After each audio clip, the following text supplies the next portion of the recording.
La dictadura de Venezuela ha pasado a el siguiente nivel en cuanto a la represión. Maduro sabe que en estos momentos, con la comunidad europea, a través de la Unión Europea y de el pronunciamiento que han hecho de no admitir el triunfo de Maduro en las elecciones, saben que después del pronunciamiento de Estados Unidos, en donde se ha reconocido como presidente electo de Venezuela a Edmundo González Urrutia, sabe que en un contexto latinoamericano, en donde sus principales aliados, Petro, Lula y también ANLO, no han podido lavarle la cara en medio de esa negociación que se inició a nivel diplomático para tratar de dar una transición, digamos que pacífica en Venezuela y que puedan salir del poder, sabe que no tiene escapatoria, que la única forma de poder mantenerse en Miraflores es precisamente desatar la más horrible e histórica de las represiones. Y eso está haciendo. Calculado el gobierno de Venezuela, o el que debería ser el gobierno de Venezuela, y que en realidad es un régimen que no tiene ninguna contemplación al momento de ir en contra de todos aquellos que expresen su descontento por la situación calamitosa que a nivel social y a nivel económico atraviesa ese país, y también ante la desinstitucionalización que ha venido sufriendo Venezuela en los últimos 25 años, en donde hay unas instituciones, pero de papel, porque finalmente todas son manejadas al antojo del régimen de Nicolás Maduro ahora y antes de Hugo Chávez. ¿Qué ha hecho Maduro? Tratar de ganar tiempo. Por un lado, hizo una pantomima llevando hasta la sala electoral del Tribunal Supremo de Justicia una reclamación para que revisaran el caso de las elecciones en Venezuela. Quiere decir que el supuesto ganador va a reclamar para que aclaren el tema de su victoria. Eso es primera vez que se ha visto en la historia del mundo, pero bueno, es una forma de distraer la atención, de lanzar una cortina de humo para seguir ganando tiempo, porque el dictador Maduro sabe que con el pasar de los días la ebullición va bajando como la espuma de la cerveza. Evidentemente, día tras día, si la oposición no mantiene la presión y no mantiene también, digamos que el espíritu combativo en las calles, poco a poco la represión de Maduro y los días que van pasando y el hambre que va llegando hace que las personas vayan olvidando ese propósito, que cada quien se vaya dedicando a lo que es menester para poder, digamos que mantenerse, alimentarse y conseguir lo básico, y la gente se va resignando a la triste situación que vive Venezuela. Y eso lo sabe perfectamente el dictador. ¿Cuáles son los caminos en esta radicalización del régimen? ¿Y cuáles son los escenarios que vamos a ver? Ha aumentado la represión, han ordenado arrestos masivos, ya van casi 2.000 personas arrestadas por salir a protestar en las calles, pero además de eso, una violación sistemática de los derechos humanos, aumentan las torturas, también desaparecen personas y capturan a personas sin tener ningún caso abierto, ningún expediente abierto ante la justicia, solo por protestar, pero también para que el régimen le demuestre y le envíe un mensaje muy claro al resto de la población: si tú protestas, nosotros te vamos a encarcelar; si tú protestas, nosotros te vamos a condenar; si tú protestas, vamos a buscarte una causa y a fabricarte una causa penal, y finalmente vas a ser declarado culpable. No hay duda que en estos momentos el régimen de Maduro está asesorado de un grupo experto que se llama el G2 de Cuba.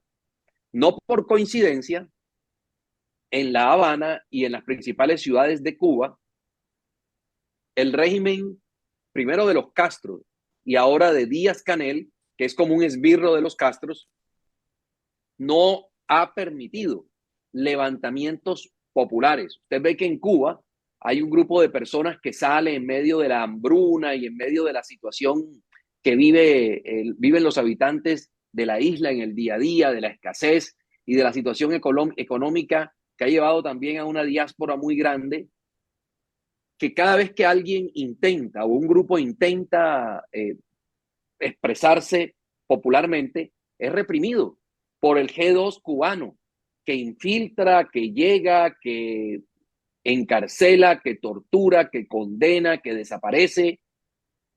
Y es lo mismo que se está dando en Venezuela, donde es evidente que cada vez hay más presencia de agentes cubanos vestidos incluso con uniformes de la Guardia Nacional Bolivariana y de la Fuerza Nacional, la Fuerza Armada Bolivariana, con el propósito de reprimir, porque ellos son unos expertos, son campeones mundiales en la represión y en mantener vigente a los regímenes asesinos como los de los Castro, como los de Maduro, como los de Ortega en Nicaragua y todas las expresiones de represión en el mundo.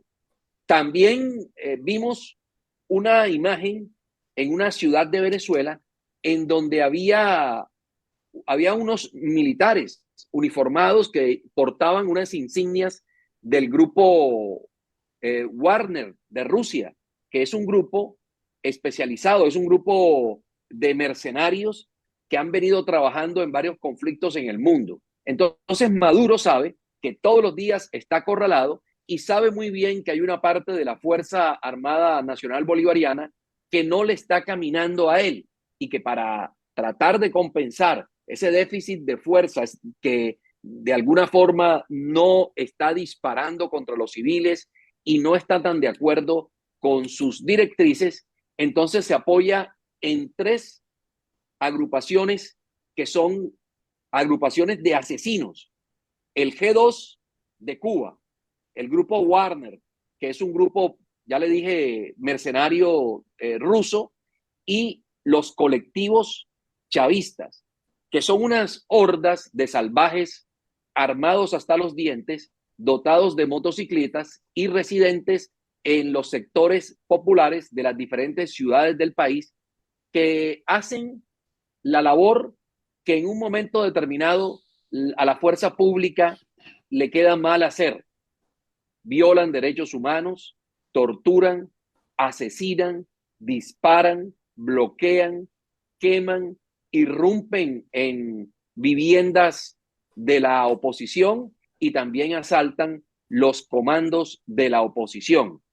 Es decir, lo que estamos viviendo ahora es una represión a un nivel mucho más alto de lo que se había estado viviendo hasta el momento en Venezuela. Porque recuerde que lo que tenemos en Venezuela en estos momentos es un Estado fallido, una dictadura descubierta en su intento por hacerle creer al mundo que ganaron unas elecciones.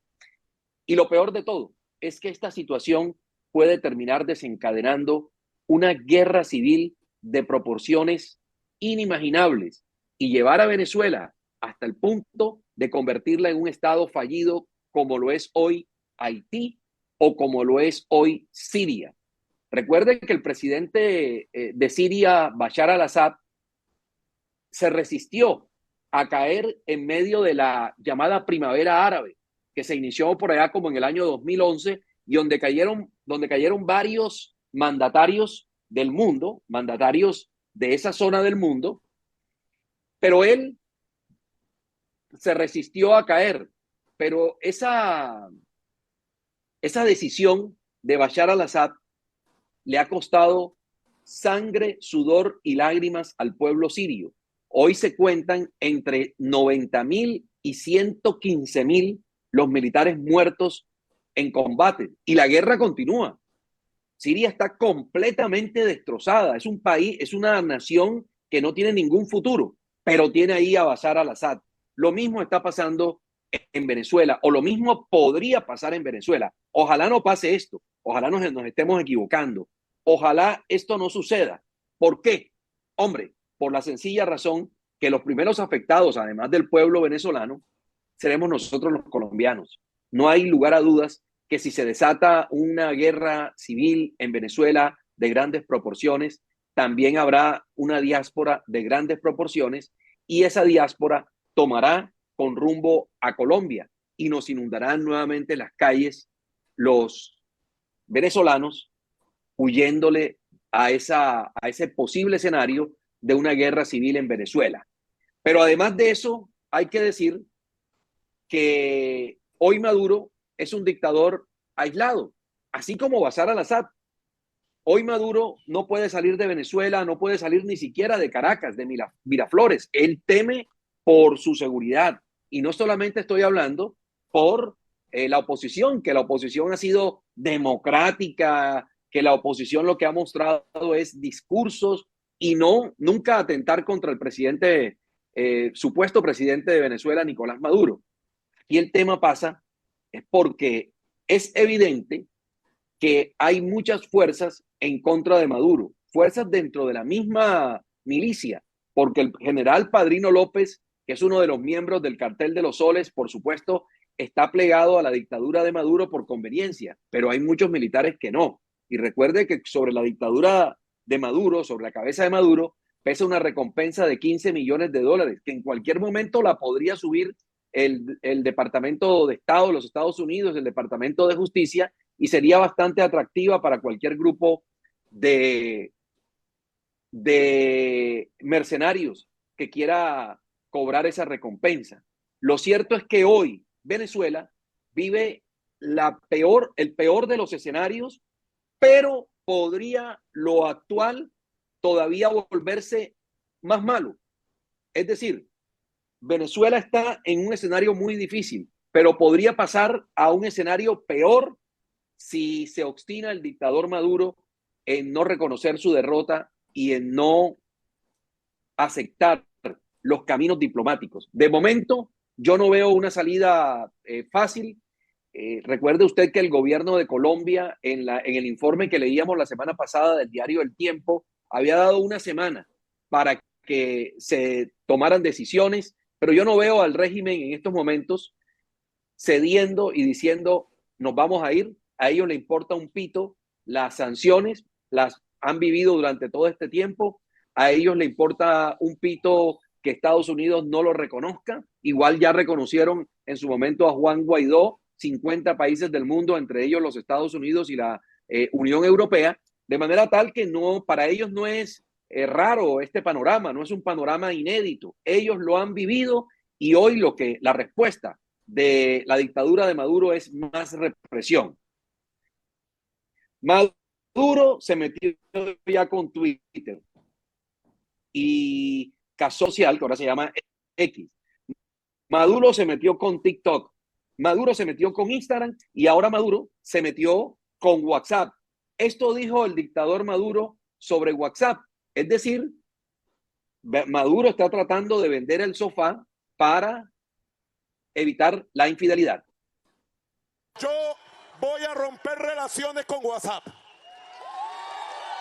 A ver, Albertico, si tenemos a Maduro hablando sobre WhatsApp. Yo voy a romper relaciones con WhatsApp. Porque WhatsApp la están utilizando para amenazar a Venezuela. Y entonces yo voy a eliminar mi WhatsApp de mi teléfono para siempre. Poco a poco iré pasando mis contactos a Telegram, a WhatsApp. ¿Ustedes me entienden? Es necesario hacerlo. Dile no a WhatsApp. Fuera WhatsApp de Venezuela.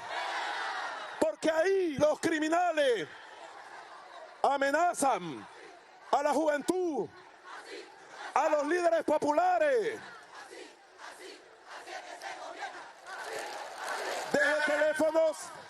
Desde teléfonos de Colombia, de Miami, de Perú, de Chile, se esconden cobardes detrás del anonimato, pero le digo a los fascistas cobardes, ustedes se esconderán, pero la juventud patriota y revolucionaria está en las calles y jamás nos esconderemos.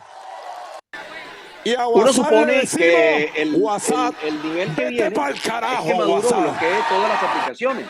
Su gobierno podría hacerlo, como lo hacen otros gobiernos del mundo. Usted llega, por ejemplo, a China y no puede utilizar el WhatsApp y no puede utilizar ninguna de las redes sociales que utilizamos a diario en Occidente.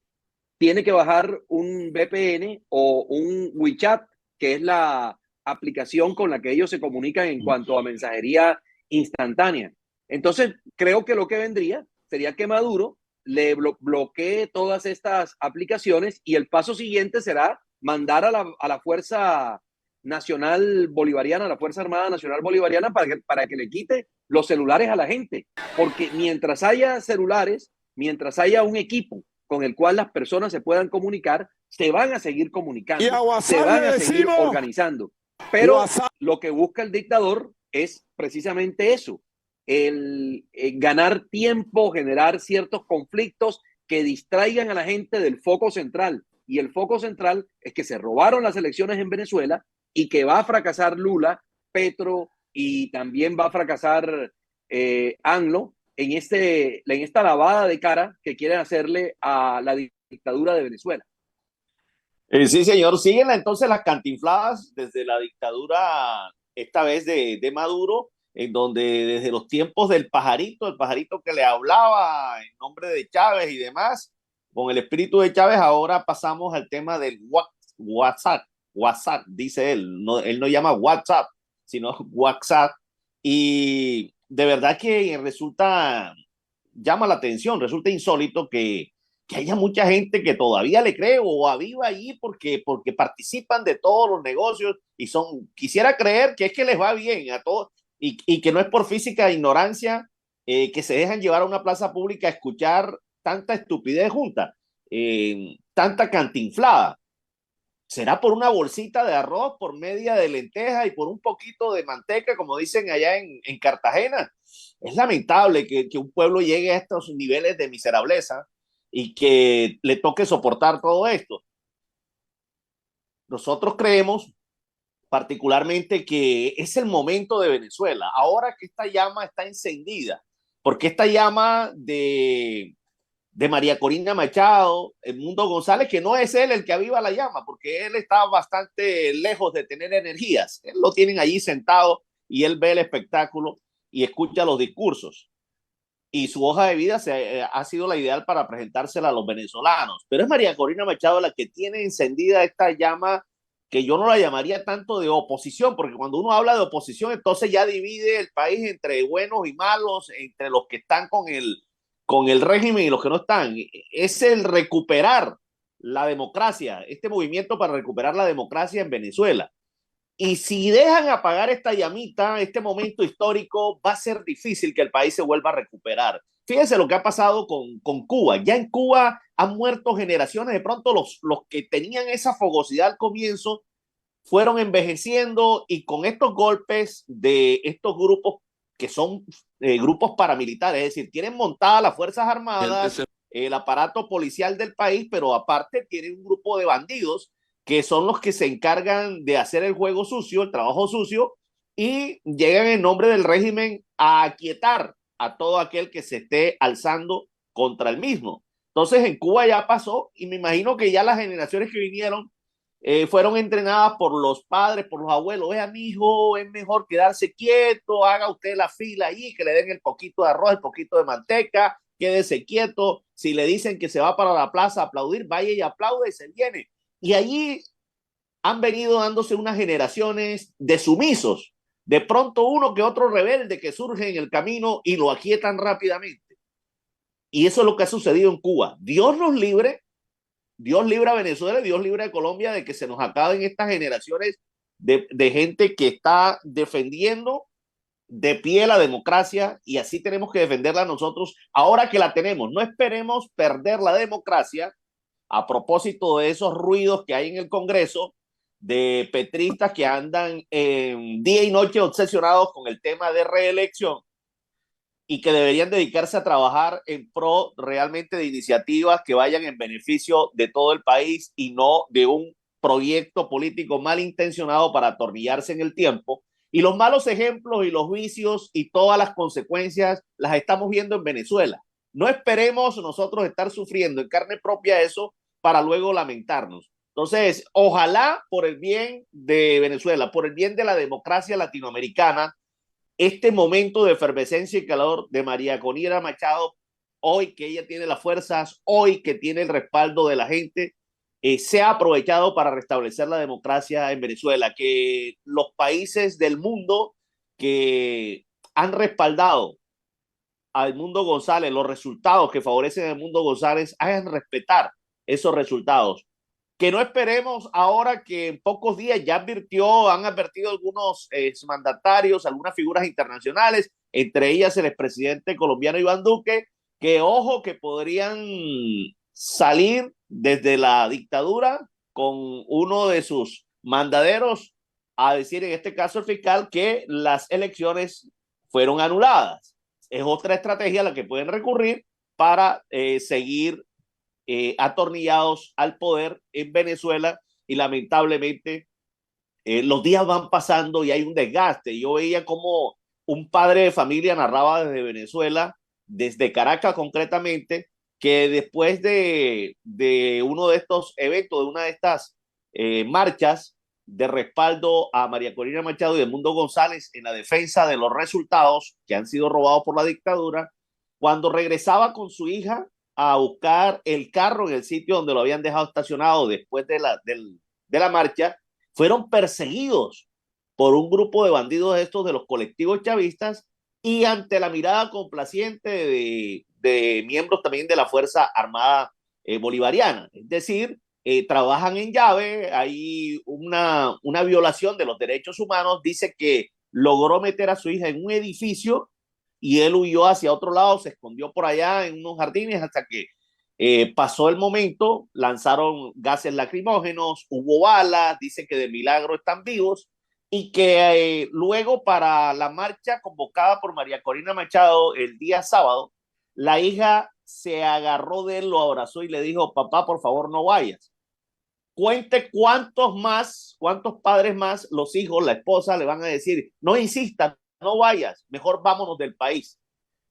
Y ahí van desfalleciendo, van bajando las fuerzas y se va acabando el ánimo y van haciendo la resignación, que la resignación es lo peor que puede existir en el mundo. Es una combinación de miedo, de cobardía y de quedarse quieto a ver qué pasa y a mirar cómo mancillan la democracia, lo que queda de Venezuela en este caso, porque estamos hablando de un país como Venezuela, al que tanto hemos admirado y que hemos visto cómo lo han destruido.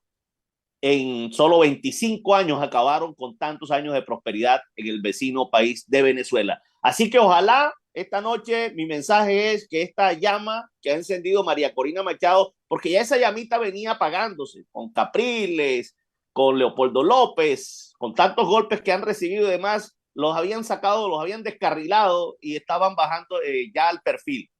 Y ha salido María Corina Machado más valiente que muchos varones venezolanos y ha encendido esta llama que ojalá no dejemos que se apague, y hablo en plural porque todos, desde Colombia, desde los países latinoamericanos, Estados Unidos y demás, Europa, ojalá respaldemos el restablecimiento de la democracia en el vecino país de Venezuela.